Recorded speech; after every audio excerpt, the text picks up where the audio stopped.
Alright, I am back with another video, and today we're looking at quite a weird build. I've had many requests from YouTube comments and on Discord to make Cypher Bellanades, I hope I pronounced that correctly, from Castlevania. She's quite a fun character, very enjoyable part of the show, and so I wanted to take a crack at it in a way. As you can see, the character's visual design is somewhat inspired by her. But her main thing is that she, from what I understand, is that she's pretty much a master of elemental magics. You know, fire, ice, lightning, and air were kind of her main powers that I remember her using. So I wanted to do something interesting with like an Elementalist type build, hence the name of the video.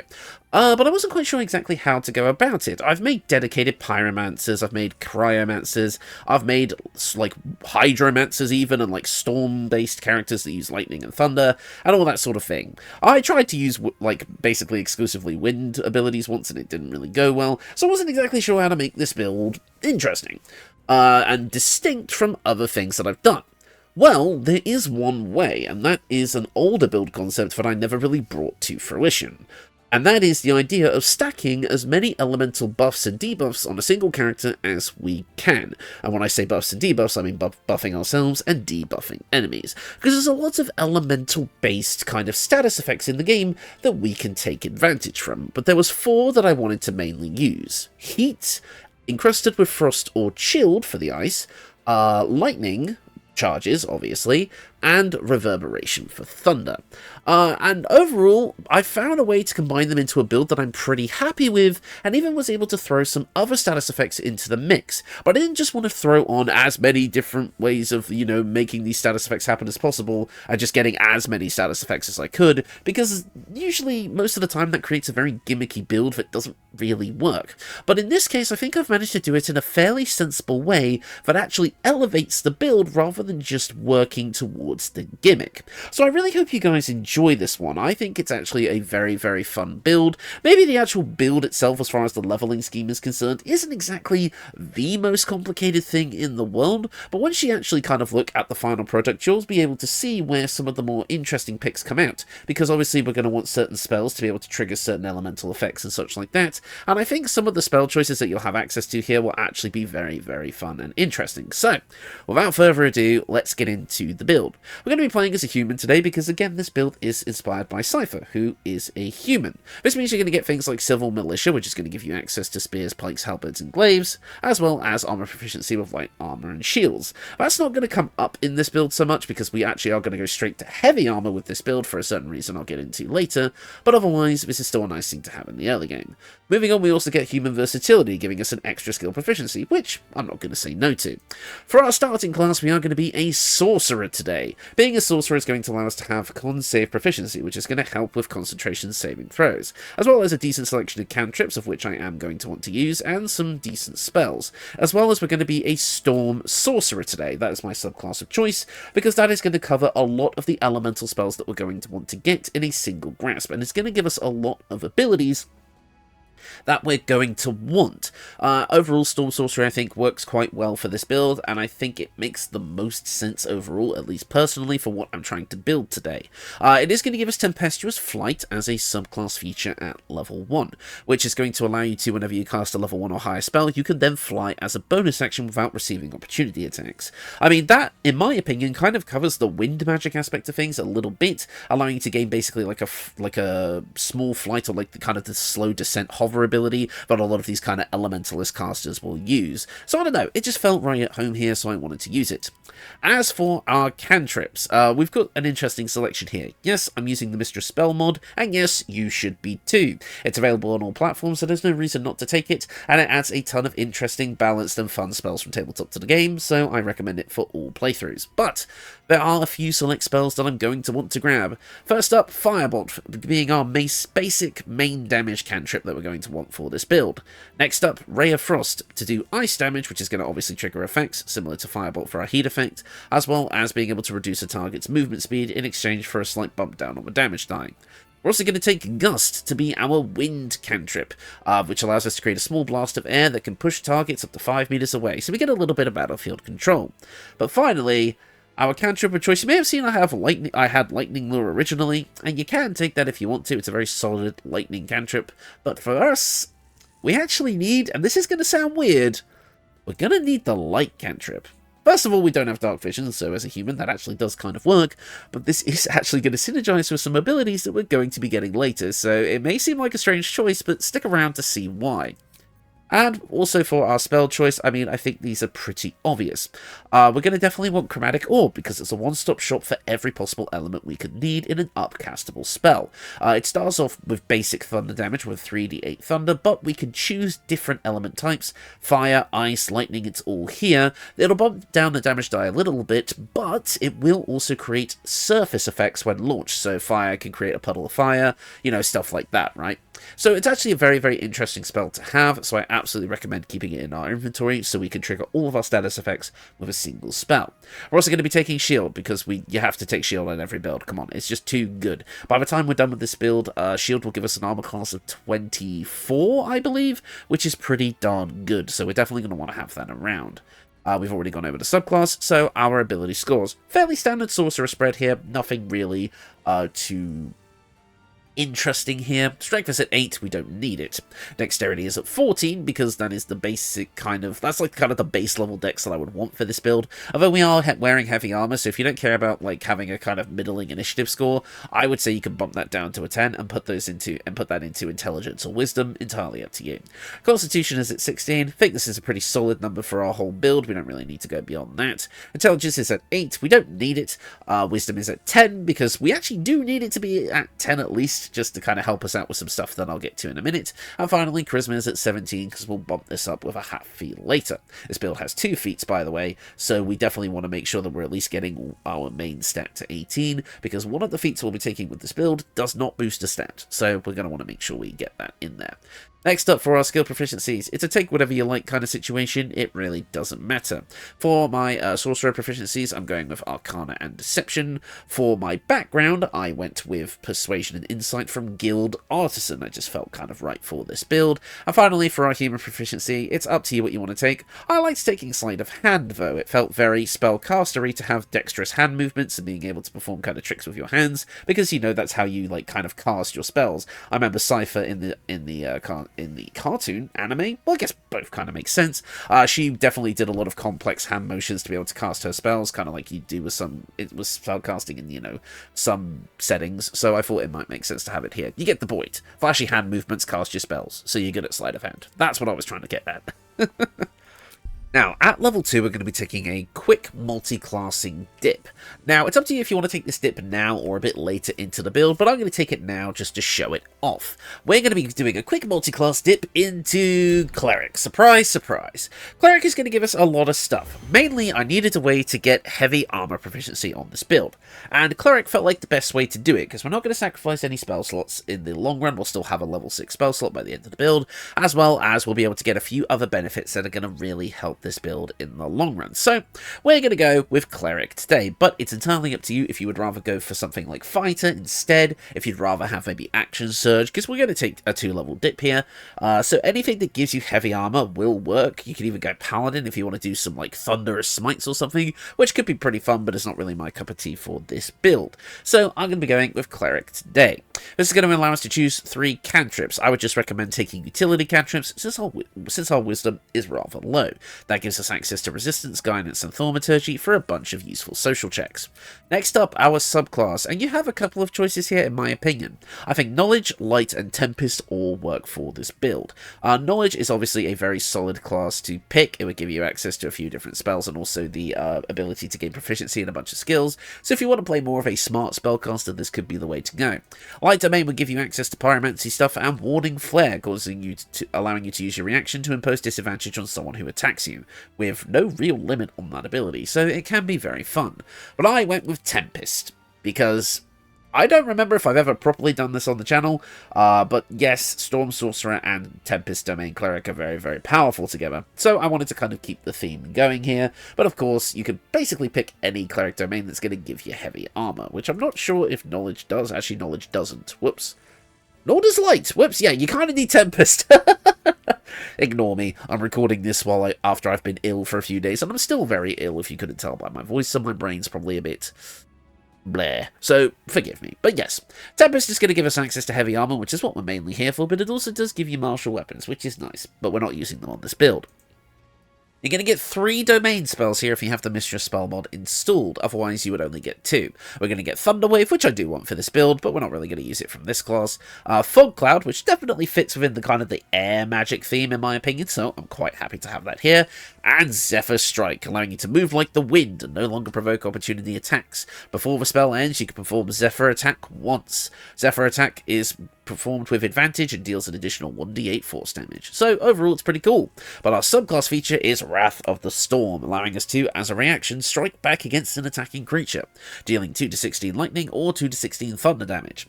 The target takes half damage on a successful saving throw. So overall it's just a little bit of retaliatory damage if we take a melee attack, which I think is pretty cool. It just fits the theme that we've got like this magical stormy aura around us.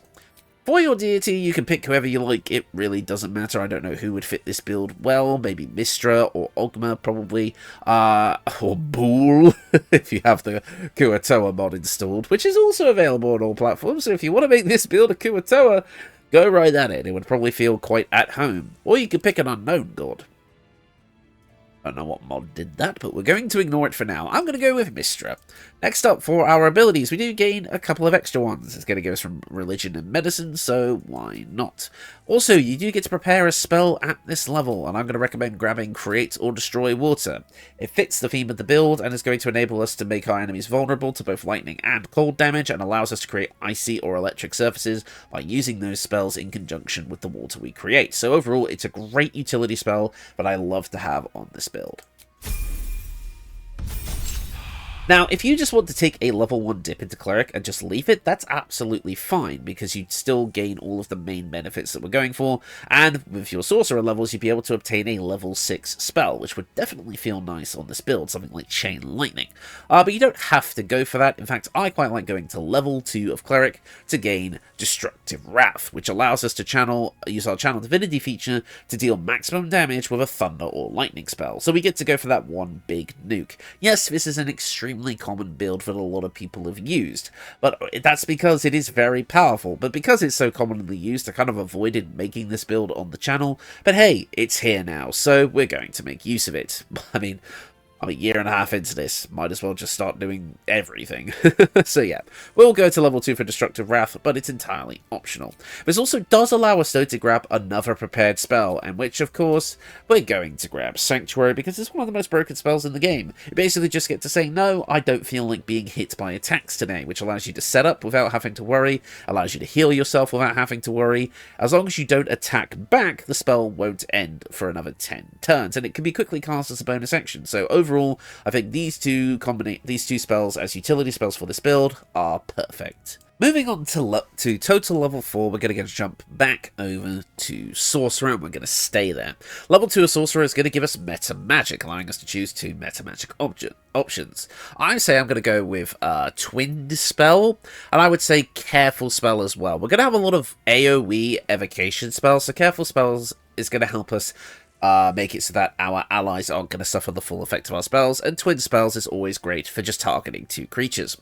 We also get to choose another level 1 spell at this point, and it's entirely up to you what you want to grab here. We've kind of got most things. Normally I would say grab Absorb Elements, because it's a great defensive spell, though it would absolutely fit on this build. But by the time this build is done, we're actually going to have resistance to fire, ice, lightning, and thunder damage, so I would say this isn't really needed, so feel free to pick up something else here.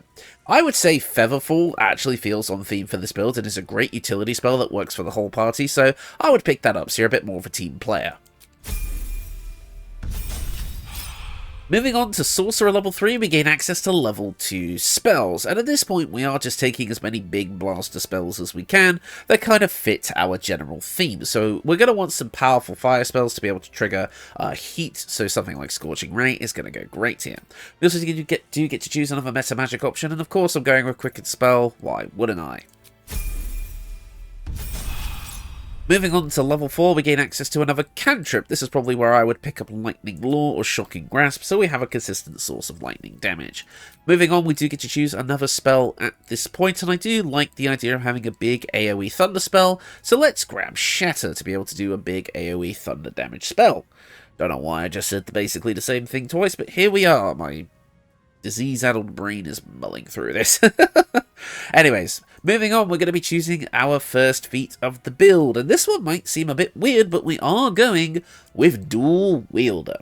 This is going to allow us to use two-weapon fighting even if our weapons aren't light. We're doing this because I want to be able to use 2 quarterstaffs at once on this build. You'll see why as we get towards the end. But doing so is going to give us a +1 to our armor class, so why not? We're going to want to get this fairly early on, as the 2 quarterstaffs we want to use in this build are actually both obtained in Act 1. So getting dual wielder as early as possible is pretty damn good. Yes, it means we're going to be sitting at an odd number for our core spellcasting stat for a while, but hey, we might as well pick it up. Moving on to Sorcerer level 5, we're going to gain access to level 3 spells at this point. And I want to grab Lightning Bolts to give us a big lightning damage attack, which we don't really have yet. Of course, if you have the Mistress spell mod, you have a ton of other stuff available to you here. And while I won't dive into too many of the Mistress spells in this build, there will be one in particular that I do want to point out as a cool, fun utility option. So, moving on.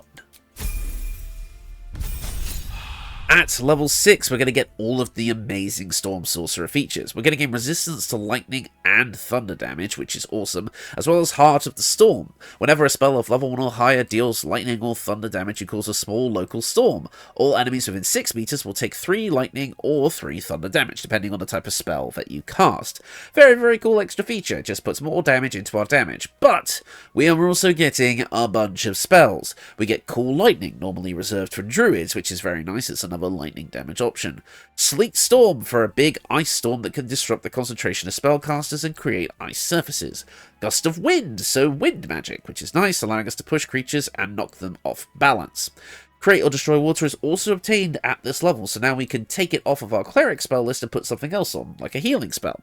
We also get access to Thunder Wave, which we do already have from our Cleric level, but we're going to be able to cast it with our Charisma here, so we do want it. And finally, when you have access to level 5 spell slots, you do gain Maelstrom from this feature, so when we hit level 5 spell slots, you'll be able to use it. This allows you to create a Raging Storm that pulls creatures towards its center if they start their turn within it. Creatures starting their turn in the area take 66 bludgeoning damage, and the area is considered difficult terrain. So overall, a fun, stormy water spell, which I think is quite nice. We also gain access to more level 3 spells here, and I want to point out something that's very fun for this build. Thunder Step. Kind of like Misty Step, except you leave a big thunderous explosion where you teleport from, and you can choose to bring an ally with you, similar to Dimension Door.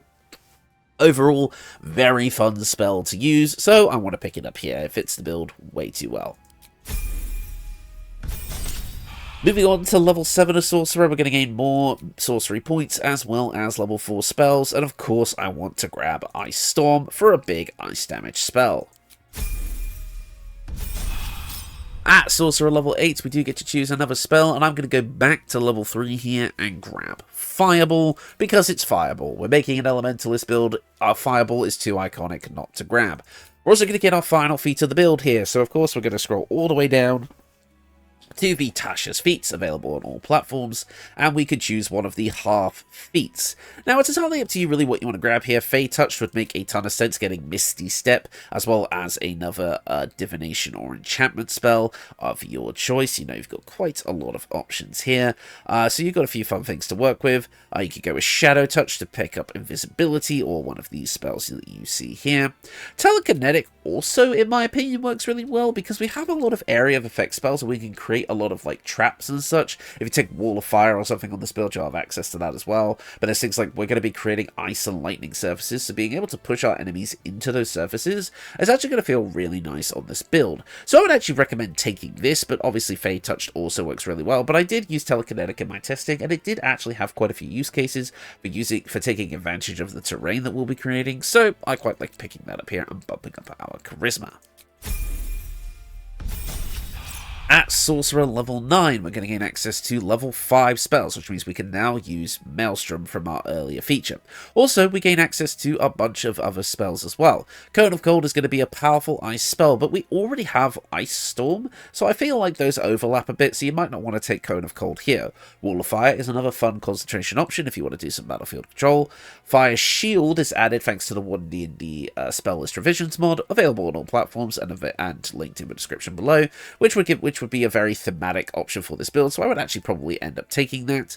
There's also things like Storm Sphere, if you want to go for something like that, being able to create like a bit more battlefield control that way. You've got so many options here, but I do think Fire Shield is a good shout. And our final level of the build is Sorcerer level 10. This is going to give us access to another cantrip. Again, a choose your favourite situation. I'll grab Shocking Grasp. We've also got access to another level 5 spell of our choosing. Again, really up to you what you want to pick here. I mean, there's so many options that would obviously fit the build. We've already got Ice, we've already got Thunder, we've already got Lightning. We've got a lot of different spells that are all powerful and kind of fit what we're going for here. So, really, it's going to be a pick your favourite situation. You might even want to take a powerful utility spell. Since we've mostly only focused on like offensive spells, to be honest, if you really want, just grab Counterspell, it's always useful.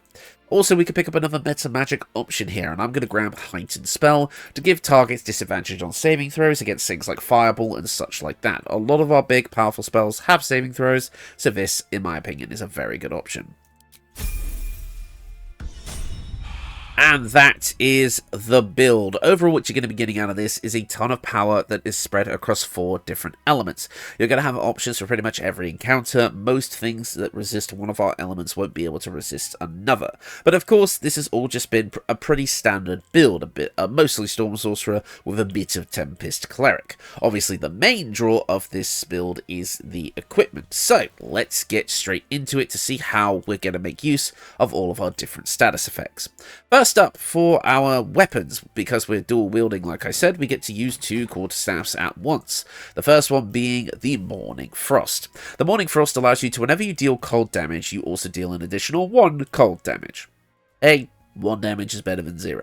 As well as whenever you deal cold damage with a spell, you can possibly inflict the chilled status effect, which makes the enemy vulnerable to cold damage and resistant to fire damage. So if you decide to go full in on the cold damage, you're going to get a lot out of this. Unfortunately though, this is going to weaken our fire spells, so you do need to kind of pick and choose when to use what element. Otherwise, this is a very powerful effect that makes our cold spells a lot more powerful. It also gives you Ray of Frost for free if you didn't want to take it from your Sorcerer levels, but overall this is just a decent buff to have, and it does give us one of the Ice status effects. But this is technically optional, as we do have a different Ice status effect that we can be inflicting, which is Encrusted with Frost. I'll get to that in a minute. So this is optional. You can actually throw a different quarterstaff in here. Maybe once you reach Act 3, you can grab the Heshkir instead, which obviously works very, very well for different status conditions, but that's an Act 3 option that's good on all spellcasters. But this build would benefit from it if you wanted to go down that route. Otherwise, just take the Morning Frost in the early game and this will suit you pretty well. As for our offhand, we've got the spell Sparkler. Been using this one a lot lately. Whenever the wielder deals damage with a spell or cantrip, they gain 2 lightning charges. This is how we're going to be building up lightning charges consistently. Lightning charges, of course, give us a +1 to attack rolls and allows us to all of our attacks and spells to deal an additional 1 lightning damage. Once we have 5 charges, our next attack will deal an additional 1d8 lightning damage. So we're going to be hitting for big bursts of lightning damage. Feels very Elementalist and fits well with the Storm Sorcerer vibe. So it just feels like we're imbuing every spell we do with a little bit of lightning, which feels very, very cool. Combining these 2 together, we're going to be spreading out status effects pretty consistently, buffing ourselves up with 1 and debuffing the enemy with another. Moving on to our ranged weapon, we of course have the Darkfire Shortbow. This will give us access to haste, but I mainly wanted it for the resistance to fire and cold damage that it brings. Again, giving us a grand total of 4 elemental resistances by the time this build is done, which felt extremely on theme, but that resistance to fire damage is about to be very, very important. So let's move on to the equipment to find out how. Starting off, we have the Cold Brim Hat. Once per turn, any condition inflicted on the target also inflicts 2 turns of Encrusted with Frost. I will mention that if you are using the Morning Frost, this Encrusted with Frost and Chilled do not stack. They are considered the same, they have the same stack ID, which basically means that if you inflict one status condition, you cannot inflict the other.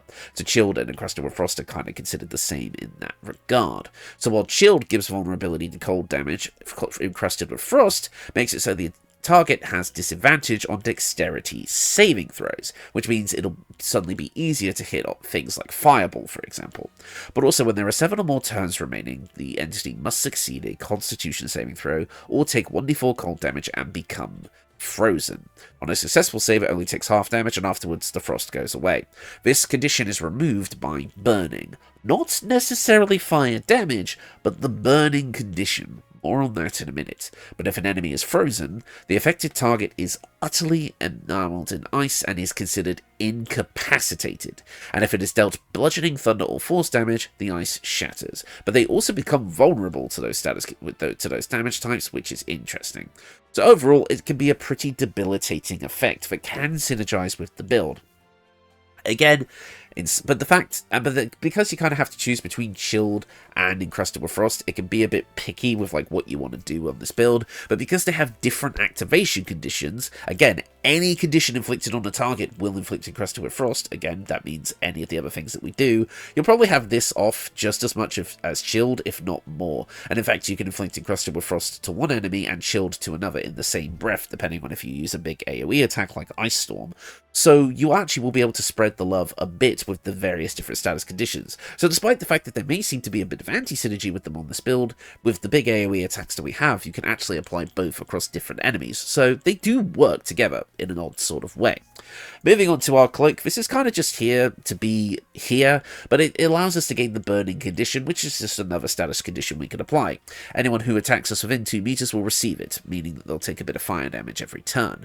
Obviously this does kind of remove the encrusted with frost effect, so you do have to be careful about that, which is why this is optional overall, but I just want to include it in the build for those who want to apply fire damage a fire status condition offensively instead of just buffing up ourselves. Moving on to the heavy armor that I wanted so badly on this build, the Adamantine Splint Armor. It's got a base 18 armor class, which is great, with dual wielder, that puts us at 19 base, with shield, that's 24. In addition to this, all incoming damage is reduced by 2. That is very important, I'll get to that in a minute. And when a melee attack hits us, the attacker is sent reeling for 3 turns. Reeling means that the target will have a -1 penalty to attack rolls for every turn remaining. So if they're just hitting us with an attack, their next attack will have a -3 penalty, meaning that we're very unlikely to be hit by subsequent attacks. Combining this with shield, and we're not getting hit by attack rolls very often. Also, critical hits can't be landed against us, which is great. But the reason that damage reduction is so important is because of the thermo-arcanic gloves. Whenever you deal fire damage through any source, you gain 2 turns of heat. Heat is a stacking buff. For every turn of heat we have a stack. And when we build up enough stacks, we can use heat convergence to unleash all of our stacked up heat to deal an additional 1 damage for every stack remaining. So basically it allows us to slowly build up power and then unleash a devastating fire-based attack. The problem is, though, is that basically we are considered burned and we take 1d4 fire damage every turn. However, if we have resistance to fire damage, the highest amount of fire damage we can take from that is 2, and because the adamantine armor reduces all damage we take by 2, we can no longer take damage from heat, which is great because the damage we take from heat can end our concentration. So that's why it's very important that if you're using heat, you need this little armor and resistance combo. So you need to get fire resistance somehow, whether that be from playing something that has fire resistance innately from your race, or by using the Darkfire Shortbow like I've showcased here. Combining those two will mean that heat has no downsides for you, so you can just fire it off at will. Finally, for our boots, we have the Boots of Stormy Clamour. Whenever we inflict a condition upon a hostile creature, they also gain Reverberation. This is a pretty obvious choice, but of course I wanted to include it here because, well, it makes a ton of sense. For those of you that don't know, Reverberation makes it so the affected entity has a -1 penalty to all their physical saving throws per remaining turn, which can be useful for, again, landing things like Fireball because of that dex penalty. When the entity has 5 or more turns of Reverberation, they take 1d4 thunder damage and are possibly knocked prone, and then the condition is removed. But overall, it just allows you to consistently knock enemies prone and then cycle that thunder damage over and over because we're going to be applying so many conditions. Reverberation is going to be triggering over and over and over again, which is great. Moving on to our accessories. For our necklace, we have the Spy Shudder Amulet. Whenever the wearer deals a damage with a ranged spell attack, which we have plenty of, you also inflict 2 turns of Reverberation, so that means we can stack up our reverberation very, very quickly. This might even be a bit overkill, so if you want to swap that out for something that gives your cantrips a bit more damage, go for the Necklace of Elemental Augmentation. When one of your cantrips deals acid, cold, fire, lightning, or thunder damage, so all the damage types that we want to be using, you add your spellcasting modifier to the damage dealt. It's up to you if you want to go for more reverberation or more overall attacking power. So basically these amulets are interchangeable, but they're both obtained in the early game, so it's up to you. I think for most general play, I would probably use the Elemental Augmentation Necklace, but the Spine Shredder Amulet definitely has its place in certain situations, so feel free to choose what you want. Moving on to the next two rings. Now, these are kind of free slots. You can put whatever you like in here, but we do gain 2 more status effects out of these, and let me explain what. First up, the Coruscation Ring.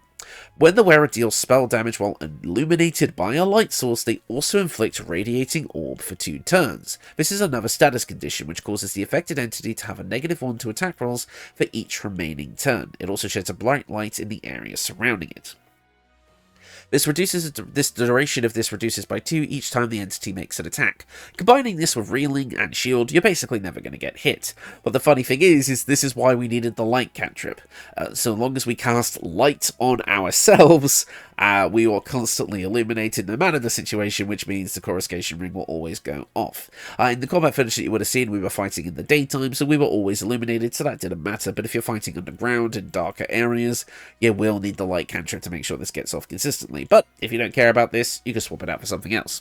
And finally, the Ring of Mental Inhibition. Whenever a foe fails a saving throw against one of your spells or actions, again, we have a lot of saving throws, they are inflicted with Mental Fatigue for 2 turns. Mental Fatigue is a bit similar to Reverberation, except it affects mental saving throws, and whenever it fails one of those mental saving throws, whenever they have 5 or more turns, they take a bit of psychic damage. So now we have both Reverberation and Mental Fatigue for both status effects. Basically, saving throws of all kinds against this build are going to be basically impossible, and by giving all these penalties to your enemies for all of their saving throws, not only are you going to be able to take advantage of that, but so are your allies. So this build works great for being a team player. Not only are you going to be doing absolutely massive damage and moving around the battlefield by literally flying everywhere, and also being quite tanky thanks to all of those resistances, you're also going to be applying serious debuffs to the enemy team, meaning that your teammates are going to have an absolute field day, especially if you have more spellcasters in the party. They are going to love you. So this is kind of a damage support build, which I really, really like. So, and finally, for the cosmetic stuff here, we are once again using Thea Taylor's Camp Clothing mod, available on all platforms, which allows us to use the Mage version 2 clothing here to give us this kind of like Cypher-esque look. I went for black and blue rather than something else just because I thought it looked nice, and also the cloak in the underwear slot to kind of give us this little bit extra on the back here because I felt like it completed the look. And this is coloured using the Faerunian Colours mod, again available on all platforms, which is the Whore dye, so basically it's like kind of this like blue and black colour, which I think is really, really nice overall. So yeah, that is the build, and overall I'm quite happy with this one. We gain a wide variety of elemental attacks to allow us to deal damage in most situations, a ton of resistances, and overall just some of the most... I guess it's like some of the most roundabout support in the game. Like, we inflict so many debuffs to saving throws that a lot of our allies' abilities are just going to be able to consistently go off, as well as the fact that we're going to be buffing up ourselves so much that we're just going to be able to deal massive damage. But like fire, thunder, it all works. And then we have the wind spells as well to be able to just knock enemies off balance. I feel like I've captured the idea of an elementalist pretty well here, so I'm quite proud of it. Overall, yeah, I mean, again, it's not the most complex build in the world, but I wanted to make sure I'm getting something out for you guys, and if I'm being perfectly honest, I had a bunch of other builds lined up before this one, but the more I played with them, the more I realized they would work better with the patch 8 subclasses, so I'm getting some of my kind of, like, ideas out of the way now, before patch 8 comes, where I really get to go ham with, like, the Dancer of Ilistride version 3, I've got an idea for, like, a Swashbuckler Hexblade build that I'm really excited to show you all. Yeah, I'm kind of saving my big ideas for patch 8, which is why uploads have been a bit slower. I'm kind of taking it easy before I go really hard when patch 8 comes out, and like I'm uploading a lot of videos. And I'm also, as you can tell from this video, a little bit ill. My nose is completely blocked, which is why my voice sounds a bit funny. And I've been trying to recover from that while also managing everything else in my life, which is why there hasn't been many uploads recently. But like I said, wanted to get this one out for you. I think it's a pretty fun one. Probably not the most creative thing in the world I've ever come up with, but hey, I think as an interesting idea for a build, I think it still works, and it takes advantage of a lot of fun things in the game. So I'm quite happy with this build. I'm glad I was able to push through this video, as it were. But anyways, I think I will end it now because I do feel my voice starting to go again. So, thank you all so much for watching, and I will see you all next time.